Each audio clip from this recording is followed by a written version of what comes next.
according to reports, them say for the judgment wey they want give on Wednesday, the 6th of September, they say President Bola Tinubu no dey worried at all about the outcome of the courts.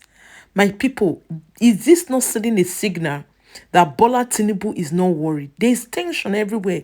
If you go all comment section, everybody hearts the beats. But yet, Bola Ahmed Tinubu is cool, is chilled about the whole situation. From the interview where they hold with Bola Ahmed Tinubu spokesman, he say in they assured, say they already win. He come further talk, say, he said the president sees no need to threaten judicial officers. He sees no need to raise speculations against the integrity of the judicial officers. He believes in the sanctity and integrity of the Nigerian judicial system. Okay, why no one can influence the judicial system after he influence INEC, which is the big fish? This one are the biggest fish. So why no one influence them? One of they come they lie to us, say he no go meet them for back, one try to settle them. Well, on the sea shall tell whether I go meet them or he no meet them. Because according to his spokesman, he said they will go by the evidence before them.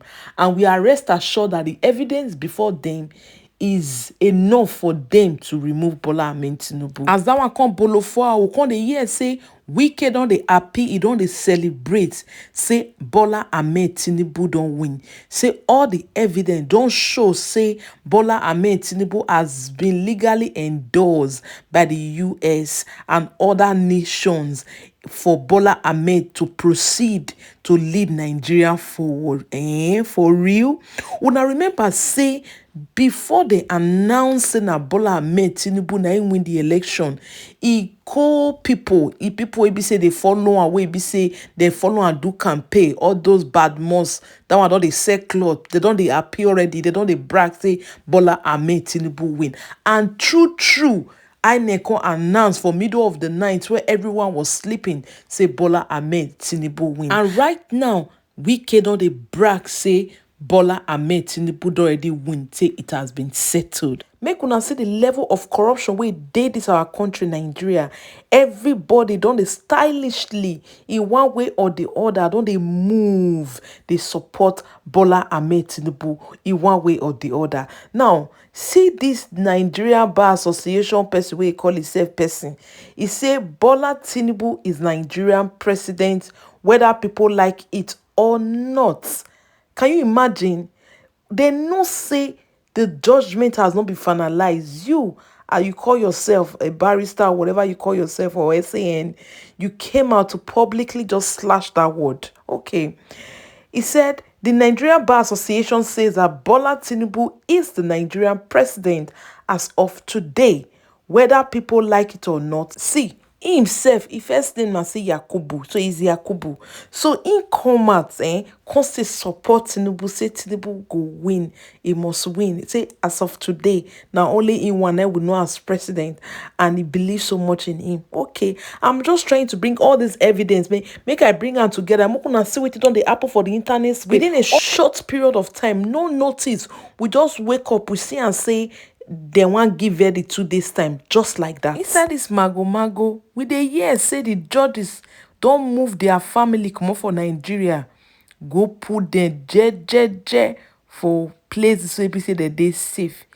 Even the retired Justice Mary Odai, who provided legal consultation for APC through Wike, has also moved to the UK, fearing that a judgment in favor of Bola Tinubu will spike an unrest that may target judges and their family. Also, the DSS, led by Yusuf, which has been involved in blackmailing the judges to do Tinubu's bidding, playing a reverse psychology, raised alarm, alleging plots by some politicians to cause chaos and unrest.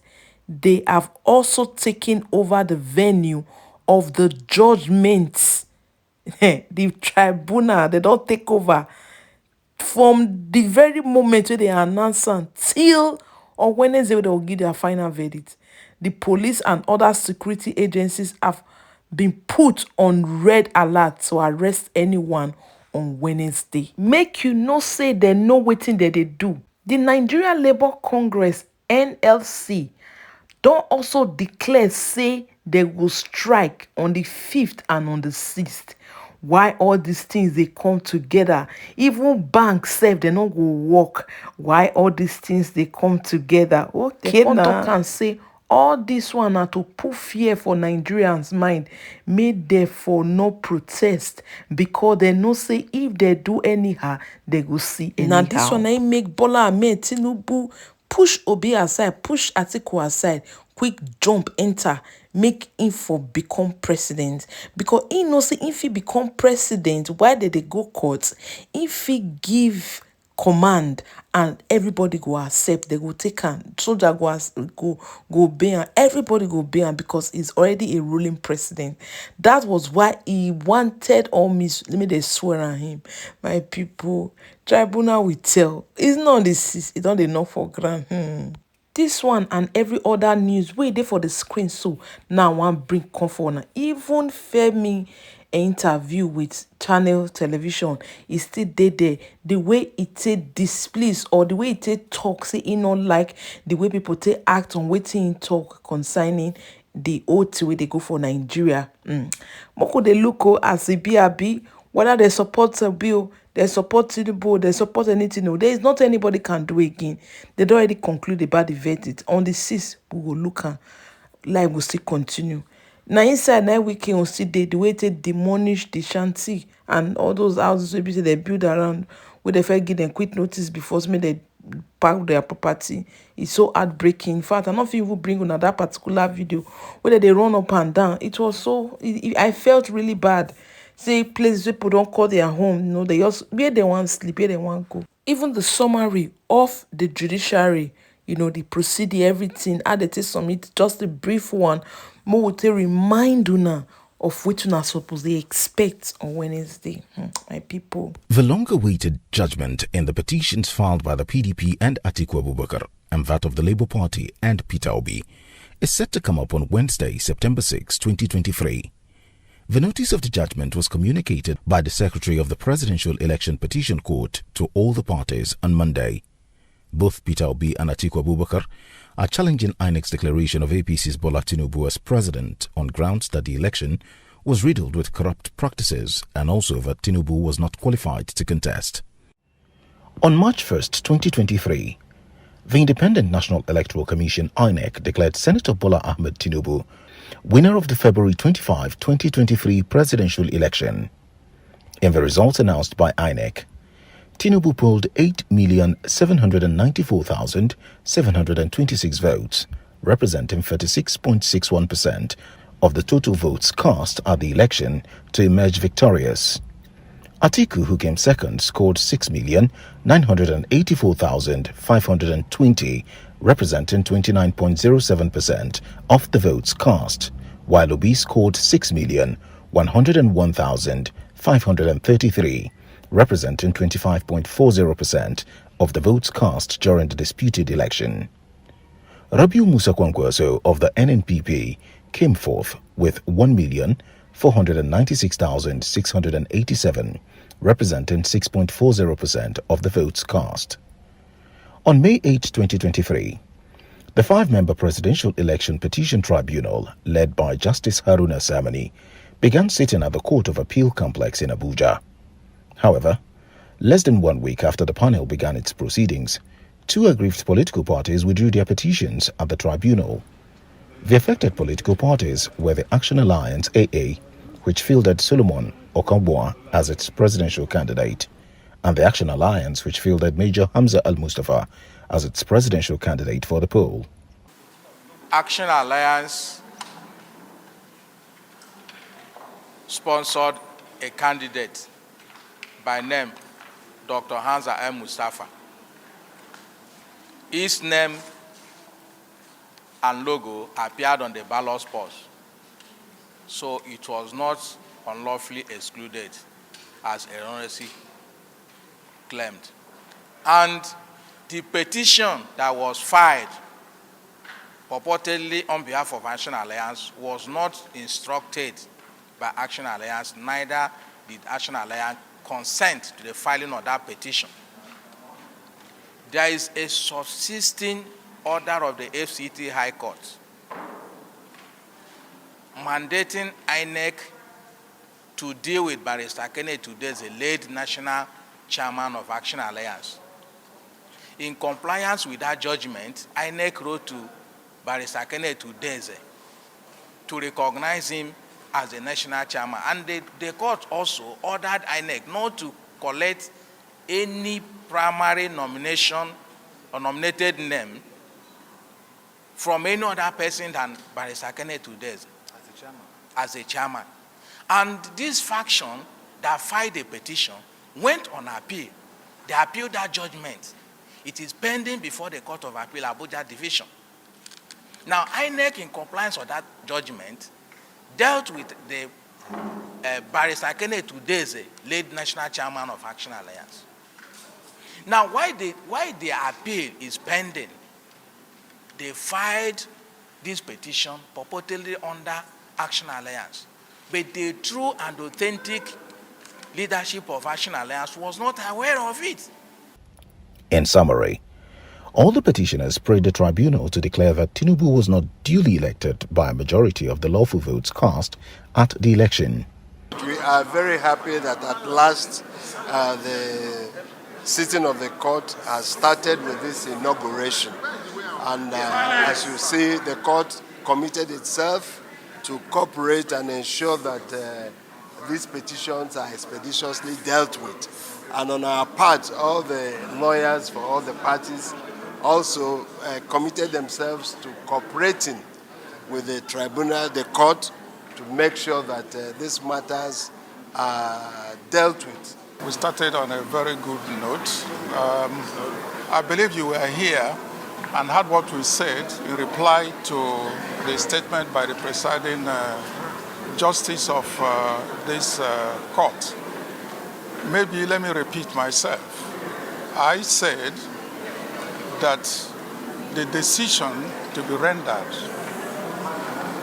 will impact on Nigeria's electoral jurisprudence, judicialism, and constitutionalism. It's very, very important that this is made known. At the Presidential Election Court, the APM is praying the tribunal to nullify the election of Tinubu on the ground that APC did not properly sponsor him. Tinubu, for fielding Kashim Shettima as his vice presidential candidate without withdrawing his earlier nomination as a senatorial candidate. APC had nominated Shettima as the Borno Central Senatorial District candidate and later nominated by the same party as vice presidential candidate following the withdrawal of one Kabiru Masari, the initial vice presidential candidate to Tinubu. Therefore, OJ and her political party, the APM, contended that Shettima and the APC breached the Electoral Act by engaging in the alleged double nomination. However, during the proceedings of July 14, 2023, where final addresses were adopted, APM, through its counsel Andrew Malgu, SAN, asked the court to invoke relevant laws to nullify the nomination of Tinubu and Shettima on the grounds of unlawful, illegal, and unjustifiable nomination. But INEC prayed the court to dismiss the petitions for lacking in merit. The APC, represented by Lateef Fagbemi, SAN, asked the court to dismiss the petition on all grounds for being frivolous, irritating, and unwarranted. Fagbemi argued that the petition died on arrival, given the Supreme Court judgment that other political parties could not interfere in the internal affairs of another party, especially on the issue of nomination. Similarly, Tinubu and Shettima, represented by Chief Wole Olanipekun, SAN, argued that the APM's petition should not have been filed in the first instance and demanded its outright dismissal. Olanipekun told the tribunal that the petition ought to have been withdrawn honorably immediately after the Supreme Court pronounced that no party has the right to dabble into how another party nominated its candidates. In the case of Peter Obi, the Labour Party LP is also praying the tribunal to invalidate President Bola Tinubu's election. The petitioners called 13 witnesses before closing their case on June 23, 2023. In their final written address, dated July 20, 2023, the petitioners argued that Tinubu and Vice President Kashim Shettima were not qualified to contest the poll. They argued that Tinubu was fined $460,000 for an offense involving dishonesty, namely narcotics trafficking, imposed by the United States District Court, Northern District of Illinois, Eastern Division, in case number 93C 44833, between the United States of America and Tinubu, while his running mate Shettima was the APC's candidate for Borno Central Senatorial District and vice presidential candidate for the whole of Nigeria in the same election year. They also argued that Tinubu failed to win the majority of the lawful vote cast in the election, just as he could not secure 1/4 of the lawful votes cast in the Federal Capital Territory FCT Abuja, as required by law. The petitioners also alleged that the election was conducted in substantial non-compliance with the provisions of the law. They also contended that Tinubu was not duly elected by a majority of the lawful votes cast at the time of the election. Therefore, the LP candidate and his party urged the court to either declare him as the president-elect, believing that he scored the majority of the lawful votes during the election, or alternatively, nullify the entire election and order a fresh election. They also urged the court to hold that Tinubu at the time of the election was not qualified to contest the presidential poll. But on August 1, 2023, during adoption of the final written addresses, INEC's legal team, led by Abubakar Mahmood, SAN, prayed the court to dismiss the petition for want of merit. Chief Wale Olanipekun, SAN, counsel to Tinubu and Shettima, and Prince Lateef Fagbemi, SAN, representative of the APC, also prayed the court to dismiss the petitioner's case. On the issue of rerun, I do not want to predict the court because we presented a lot of issues. In his petition, Atiku Abubakar and the PDP asked the tribunal to invalidate Tinubu's election on grounds of non-compliance with the provisions of the Electoral Act 2022 in conducting the poll. The petitioner's case is that for any of the candidates in the February 25, 2023 poll to be declared winner, they must score 25% of the votes cast in the Federal Capital Territory, FCT, arguing that the purported failure of Tinubu to meet the said constitutional requirement invalidated his election. The Electoral Commission deployed the bimodal voters accreditation system machines for the accreditation of voters and uploading of photographic images of result sheets on the INEC results viewing portal in the last national election. Atiku and the PDP argued that whereas Professor Mahmoud Yakubu had repeatedly assured the public that the February 2023 general election will be the best election ever, with a guaranteed use of the bimodal voters accreditation system BVAS and real-time and direct uploading of the polling unit results to the Commission's electronic collation system and results viewing portal IREV. The bypass and non-use of the BVAS machines in the transmission of the accreditation data and polling unit results of the election fundamentally and substantially affected the integrity of the results announced by the INEC for both Tinubu and his political party, APC, and thoroughly discredited the process of the election. Atiku is also invoking the margin of lead principle to assert that INEC's hasty announcement of Tinubu as the winner of the presidential poll is unconstitutional and without due process. The principle states that when the margin of lead between the winner and the runner-up is less than the total number of voters affected by cancellations in their different polling units, the election is declared inconclusive and a rerun organized. We all adopted our final written addresses, which are our final submissions in this case, summarizing all the evidence we tendered before the court. You saw all the witnesses we called, all the exhibits we tendered. So today, we now summarized and adopted our submissions. So now, the matter has been adjourned for judgment. In other words, we have done our own bit, and as it is said, the ball is now in the court of the court. But during proceedings on August 1, 2023, when the parties adopted their final written addresses, Atiku's lead counsel, Chief Chris Uche SAN, prayed the court to overturn Mr. Tinubu's victory and declare Atiku Nigeria's president. He reiterated that the deployment of technology during the election by the electoral umpire was to enhance the transparency of results collation, where fraud often occurs. Chris Uche contended that during the February 25 presidential election, there was a deliberate bypass of the technology to create room for manipulation of results. He told the court that INEC deployed technology in the conduct of the election. Therefore, the burden is on INEC to explain what transpired during the polls. But defending its declaration of Tinubu as the winner of the March 25, 2023 presidential poll, INEC's lawyer Abubakar Mahmood urged the court to dismiss Atiku's suit for lacking in merit. In INEC's final argument, Mahmood told the court that Atiku failed to discharge the burden placed on him by law in proving his allegations against the conduct of the election. The electoral umpire's lawyer said contrary to Atiku's claim, the deployment of the bimodal voters accreditation system machines and INEC results viewing IREV for the presidential election was successful. Also, Tinubu's lawyer Olanipekun argued that Atiku had abandoned his petition owing to his inability to prove his case. He told the court that Atiku resorted to attacking Tinubu's person instead of proving his allegations. On the manual collation of the presidential election results, Olanipekun contended that the mode adopted did not diminish the credibility of the electoral process. Uploading results to IREV, whether manually or electronically, plays no role in the collation of results. It does not add or decrease the number of votes. Collation is physical and manual. By constitutional provision, the tribunal has until September 16, 2023 to deliver its judgment in the cases. Give us your view. I mean, it's a momentous legal event, isn't it? When the Presidential Election Petition Tribunal will be sitting tomorrow. What are your thoughts about the happenings around it, the pressure on the judiciary, and some of the issues that have been raised? You mean on Wednesday, not tomorrow? Wednesday, rather, apologies. Yeah. Well, we've been having election petitions since the colonial era.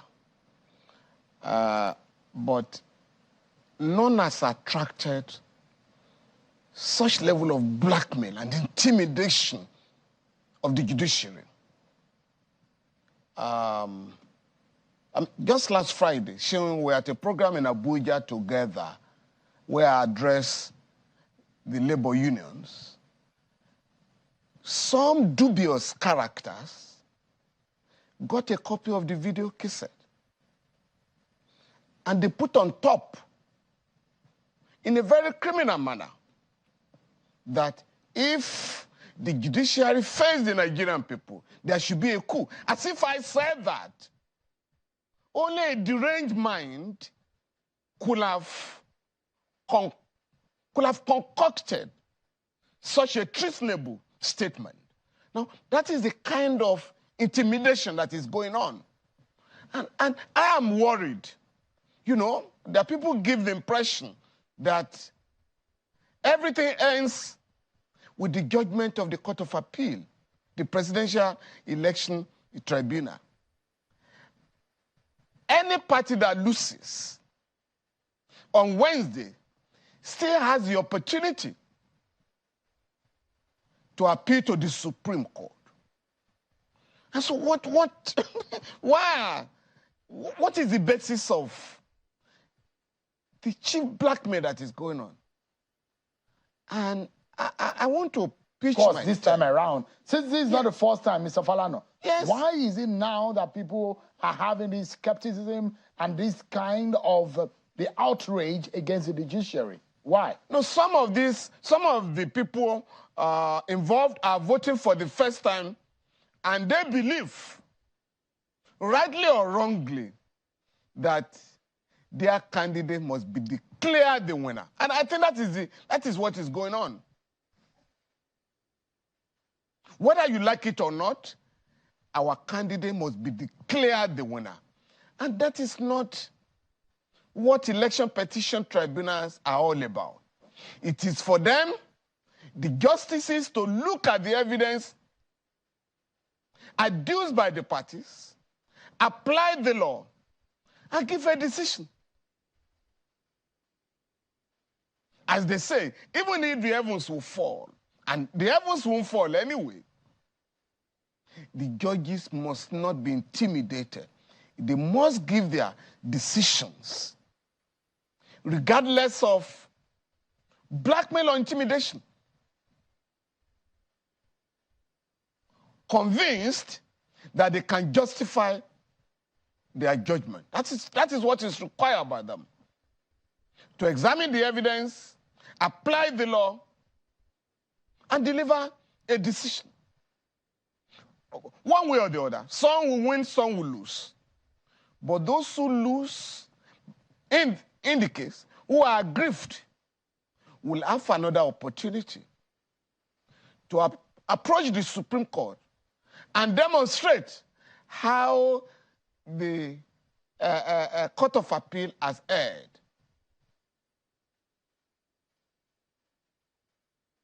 So, I mean, where do we go from here? Does the judiciary need to do anything in this respect when these kind of issues are being raised by some segment of the populace? No, I think the judiciary has been extremely careful not to join issues with those who have threatened, intimidated, or blackmailed judges. I mean, in some other crime, in Ghana, for instance, the law of contempt will have been applied. So I think our judges have been quite mature, and they must take that maturity to their decision, must apply the maturity to their decision by scrutinizing the evidence laid before them, apply the law, electoral law of our country, and ensure that they come out with a decision they can defend. That's all. Again, as I said, whoever is dissatisfied on Wednesday will have the opportunity to go to the Court of Appeal. It can be either way. I mean, election petition tribunals have delivered judgments in this country. And sometimes those you think you win, lost. And for me, I want to appeal to Nigerians to allow the due process of law to take its course. I mean, if there is one thing, Mr. Fano, after the 2023 election, going into the election tribunal, that you think, after all said and done, should be fixed in our electoral law and jurisprudence, what would that be? Well, for me, I have advocated this publicly. Once the election petitions are concluded, we certainly will have to go back to the drawing table and perhaps turn our attention to some other African countries. For instance, in majority of African countries, election petitions of a presidential nature, the presidential election petitions are concluded within 14 days. That is an area we have to review. I mean, we have to look at. And in order to fast-track the decisions of our election petition tribunal, we will need to embrace technology completely. The accreditation of voters through the Beavers machine will have to be perfected, and election results will have to be uploaded and transmitted to the central server of the electoral body, whether it's INEC or state electoral commissions, that conduct the worst elections in Africa, where all the candidates of the ruling party, the chairmanship candidates and the councillorship candidates, must be won. The seats must be won by the ruling party in every state in Nigeria. So we must embrace technology. Like other African countries so that our election will be devoid of rancor. As it is the case now, for me, those are issues we'll have to take to the drawing table. Now, the other issue is the question of the appointment of the management staff of our electoral bodies. The Ways panel had recommended, the Justice Muhammad Ways panel had recommended that electoral chiefs be appointed by advertisement. And at the end of the day, those who are shortlisted will be sent to the National Judicial Council that will interview them and recommend the best candidates to the president, who would then take the names to the to the Senate. You know, again, we have to look at that. One thing that the Bola Tinubu government needs to pay attention to, isn't it? Yes, because you mentioned the rule of law. The rule of law is total. It means compliance with the Constitution and the provisions of other extant laws, including the Central Bank Act. Section 20 of the Central Bank Act has criminalized transacting any business in any foreign currency in Nigeria. So you cannot spend dollars in Nigeria to purchase houses, to collect rents, school fees, even government, some of the agencies of the government, like, Customs, NIMASA, MPA, and the rest of them, charge dollars for services rendered by the government. This is unacceptable. And that is why there is so much pressure on the dollar. And that is why our economy, tied to the dollar, is in crisis. And we must arrest the ugly development, the dangerous development. And showing all this, no government official, no official of the central bank has challenged the fact that between Nigeria and China, we have a currency swap agreement that is valid and subsisting. But contrary to that agreement, and to the detriment of the economy, imports from India, China last year, were valued at $22 billion. All that should have been paid for in naira as opposed to dollars. So the central bank officials will have to be called to order by the regime, by the Bola Tinubu administration, to save the naira, to strengthen the naira by ensuring that nobody, including airlines operating in Nigeria, no organization, no individual is allowed to spend dollars in Nigeria or any other foreign currency. Apart from China, the central bank entered into an agreement with the Central Bank of China to defend that Nigerians who spend dollars and naira will buy goods in naira in your country. For your own business in Nigeria, you will transact your business in Nigeria in yuan. So that's an agreement. And so we must take advantage of that agreement. Let me get your view quickly on the issue of the rule of law. What is happening with Emefiele?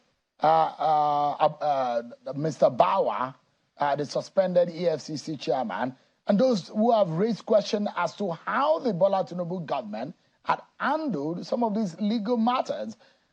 As a senior lawyer in the country, your very good friend, Mr. Fagbemi, is the Attorney General of the Federation.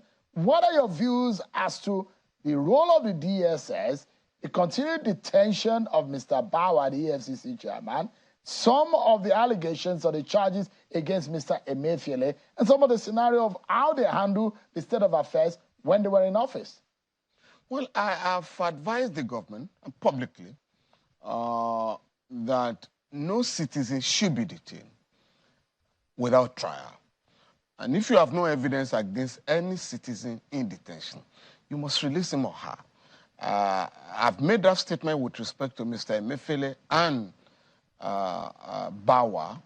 But left for majority of Nigerians, we should just leave them on the ground that when they were in power, when they had the opportunity to comply with court orders, they treated them with contempt. I'm sure you could recall the currency notes, the design of the currency note, whereby on February 8th last year, the Supreme Court gave a judgment, which the central bank not only disregarded, but came out to say, we ain't going to comply with the judgment of the Supreme Court. No institution since 1914 has been so bold and irresponsible to say we are not going to obey the judgment of the Supreme Court. That happened, but notwithstanding such acts of executive lawlessness, the state must operate at a higher pedestal by ensuring that court orders are obeyed, that the rule of law, the government operates under the rule of law, because the government rules by law. And so I have the Attorney General, the new Attorney General, Mr. Lateef Fagbemi, said, unlike the previous Attorney General, immediate past Attorney General, Mr. Malami Abubakar, who said publicly, we're not going to obey all court orders in the interest of national security. But Mr. Fagbemi has said, we are going to ensure that the government, this government operates under the rule of law. So we had a meeting with the National Human Rights Commission, and we have agreed that all judgments of courts that are not being obeyed be compiled so that they can be sent to the office of the Attorney General with a view to ensuring compliance with them. And that is how to run a government that is anchored under the rule of law. All right, Mr. Falana, let's anchor on this point. The Nigerian Labour Congress says is going on a 2-day warning strike. The DSS had also come out to say there are plans for disruption of the peace in the country. There was a statement from the DSS in that respect. And are those who will say, you heard what the spokesperson of the president has said in respect of the manner in which NLC had conducted itself. Now, the president is going off to India. This issue of the subsidy is really, really causing a lot of political governance issue. How do you think the Bola Tinubu government should handle this? The pain and the plight of Nigerians are there, which is germane in all of these issues. You see, unfortunately, we're at this stage again. For the past 2 months, the government and labor, 2 months ago, the government and labor embraced dialogue. Unfortunately, except where there is a threat to strike, the body set up by the government has never really come up with any solutions, or rather, for instance, the government had agreed to increase the national minimum wage because of the crisis caused by removal of fuel subsidy. And the government has also agreed to address many areas up to today. And I'm not talking of the federal government alone. The state governments are all involved in ensuring that these challenges in the country, facing workers and facing other citizens who are disadvantaged, are addressed. The government has announced palliatives of 5 billion naira per state. In the majority of the states, apart from that announcement, nothing has gone to the people. So people are complaining. And the labor movement has taken it upon itself, long before now, to defend the interests of Nigerian workers and the generality of our people.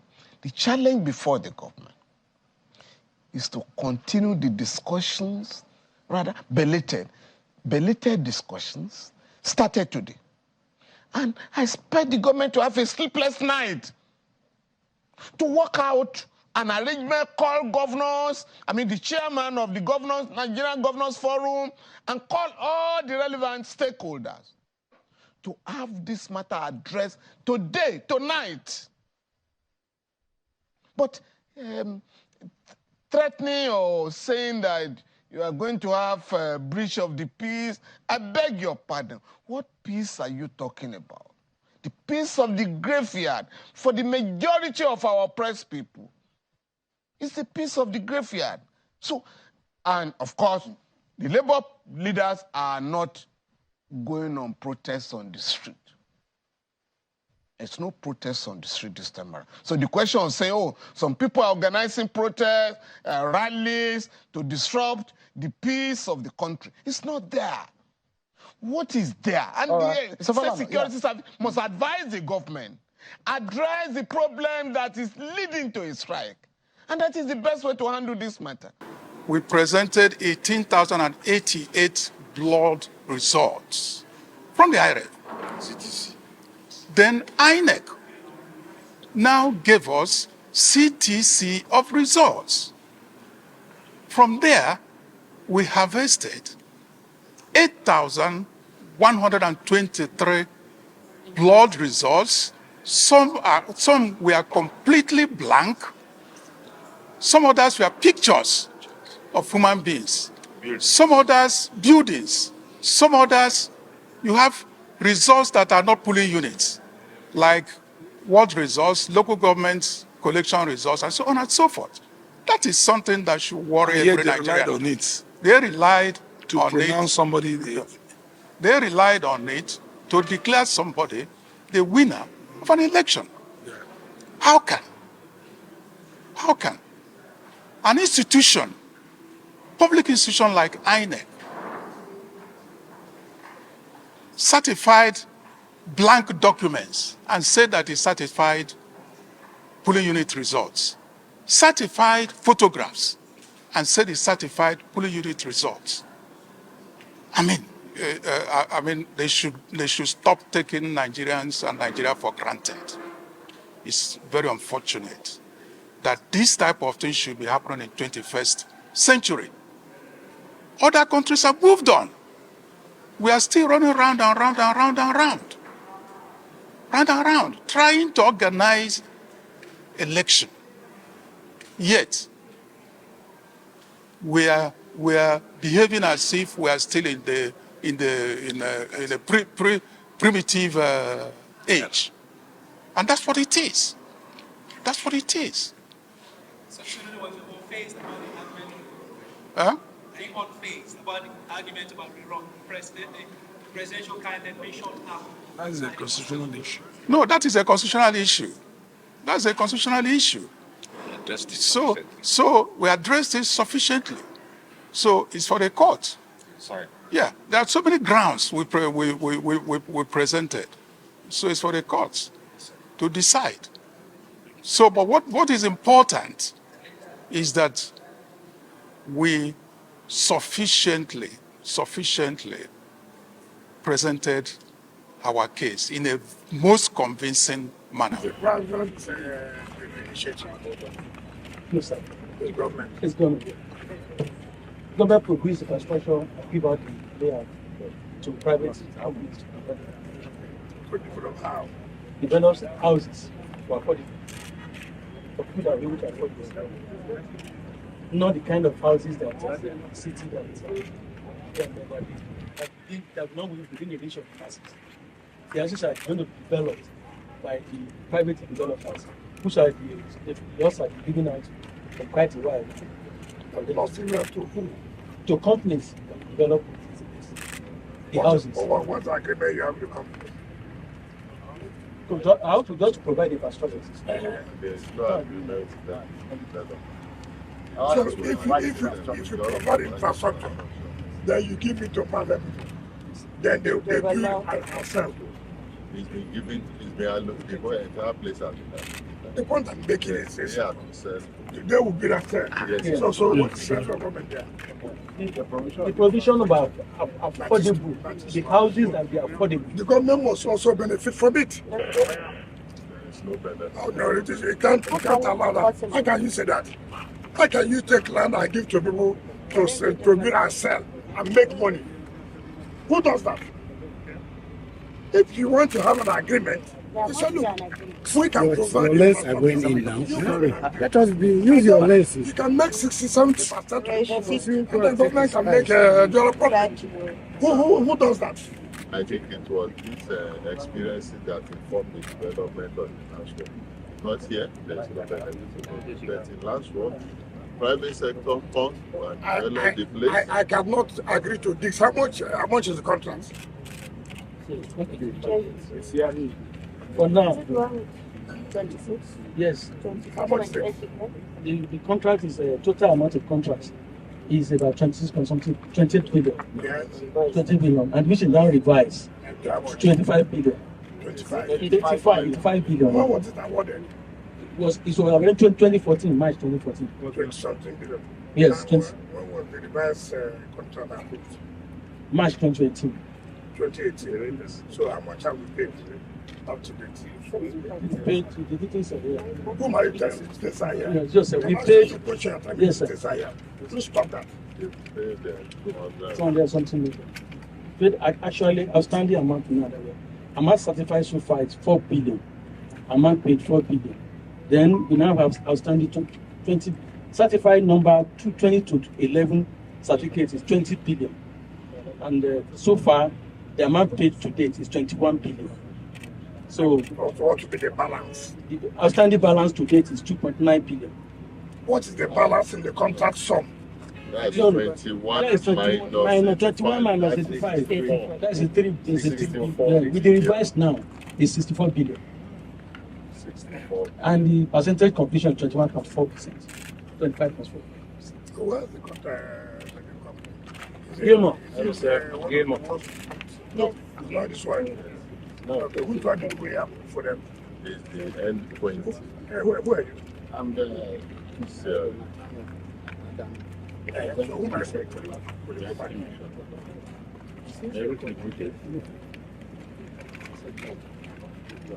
So this is not part of what we agreed. No, it's not. So what did we agree with them? N20 Jack.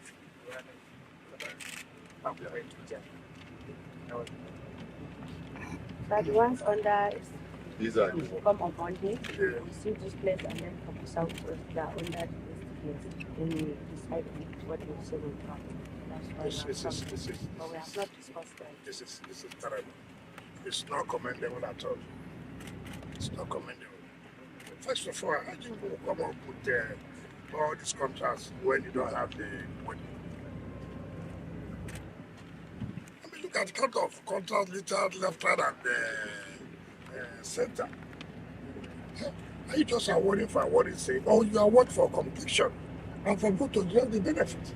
Since 2001, this contract was awarded. 2014. 14. How many years now? 9 good years. I mean, what kind of system is this? And this is not 1, it's not 2, it's not 3, it's not 4, it's not 10, it's not 12. We have chosen the ones who have to concentrate and finish. We cannot rush. It's better you take 1 and 2 and finish and move to another one than just putting 1 naira here, 2 naira there, 3 naira there. At the end of the day, nothing has been done. So if we take 3, 4, it's okay. With giving them the time, we want this to be completed with 1 year. And you pay the money. Then you move to the next, don't just go and award contract up and down when it's not in the budget, it's not even released. And you make the contractor to be happy. Variation upon variation upon variation upon variation. But what is killing the authority is not the best. Anyway, it's thank God that we have come to see this place and we're not satisfied, and this number of contracts killing the administration.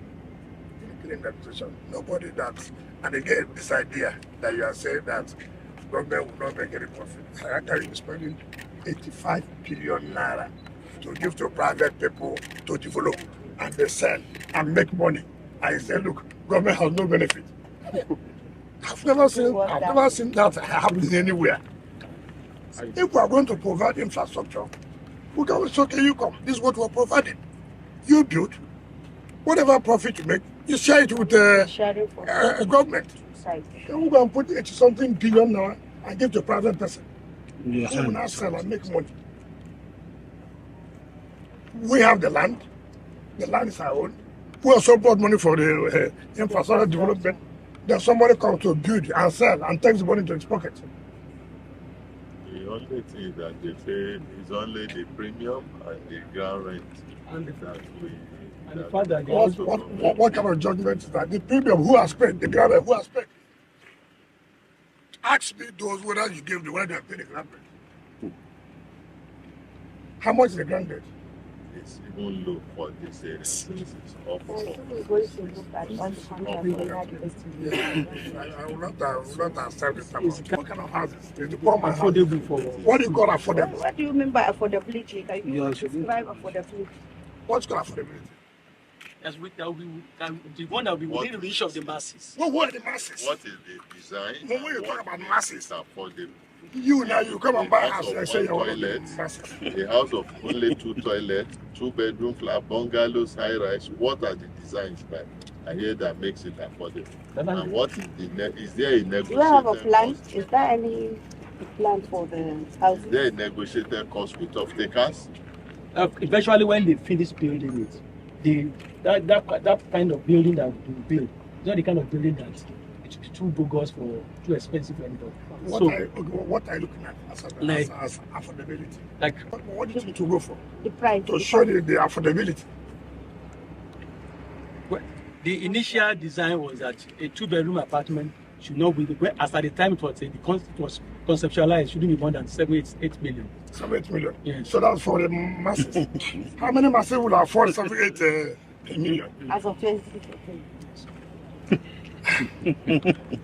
You're just making money for the private investors. Anyway, gentlemen of the press, we have seen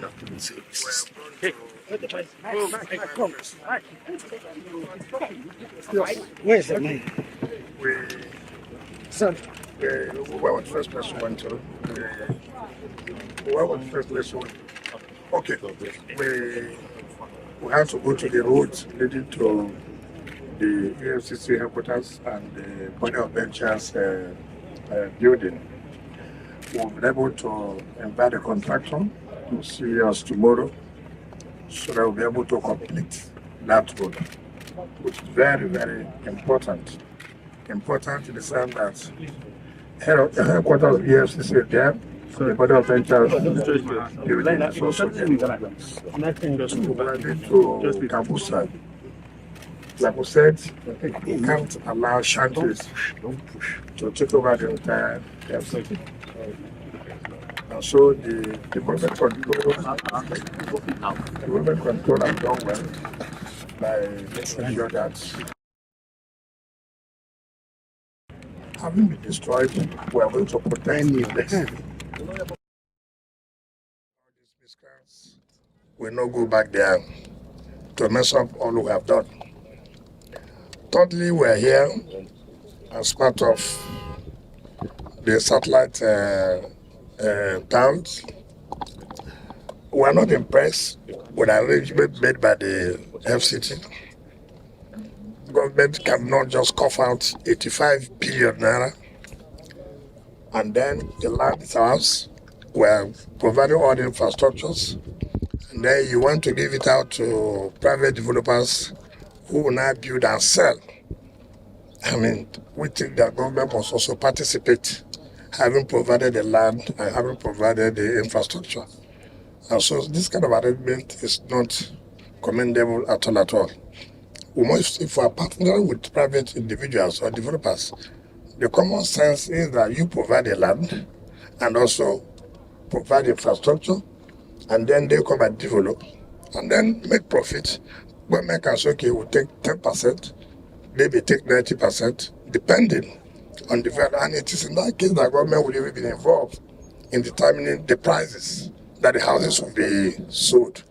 But when you don't have that kind of arrangement, then the private developers can put the cost at any rate, which is not also, like you said, affordable. You don't know the people that who can afford a house of 7-8 million, and I don't believe so.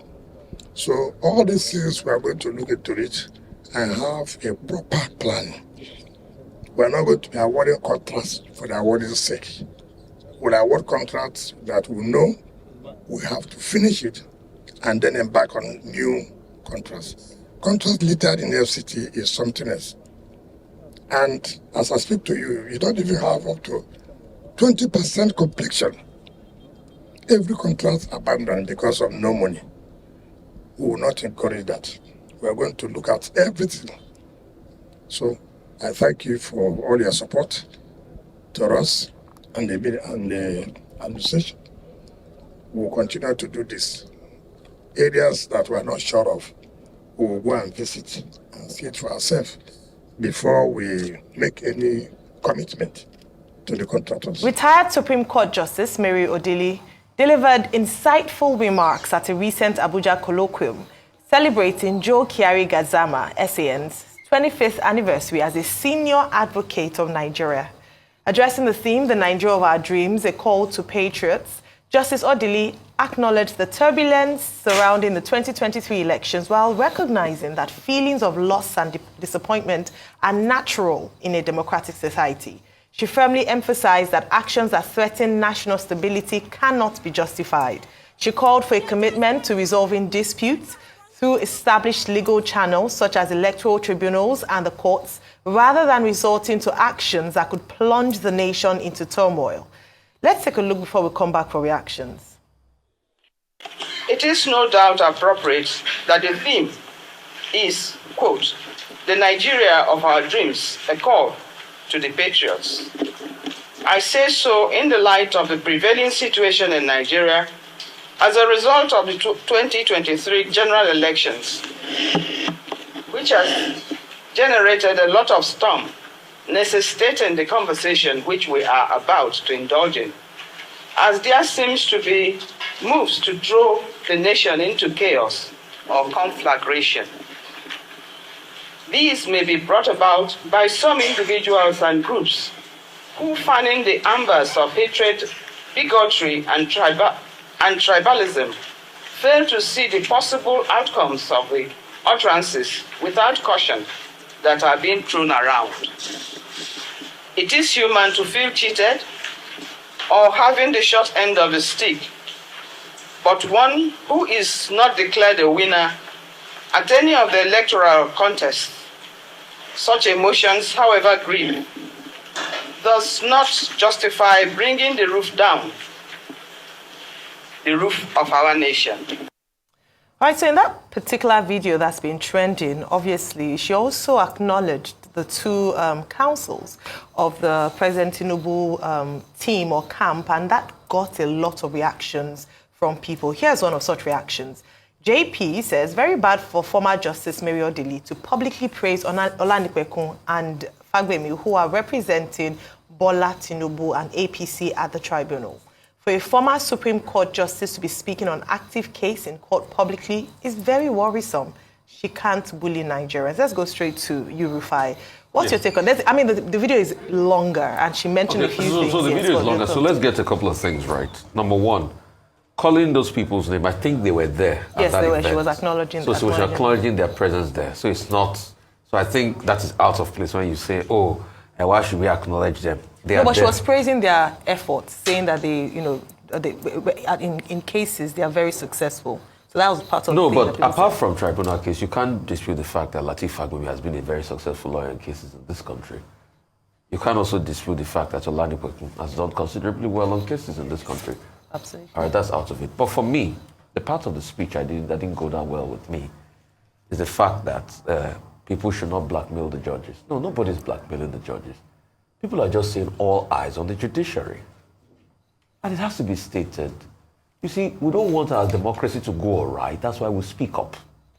And it is a democracy, not a military government. That's the difference between a democracy and military government. And this is for those that are calling for a coup and military government. No, I say no, perish the idea.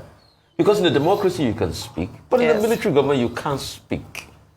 I mean, there are many copious stories of journalists jailed for doing their job in a military government, arbitrarily. Secondly, people have a right to say judges should please do their job according to the tenets of the law.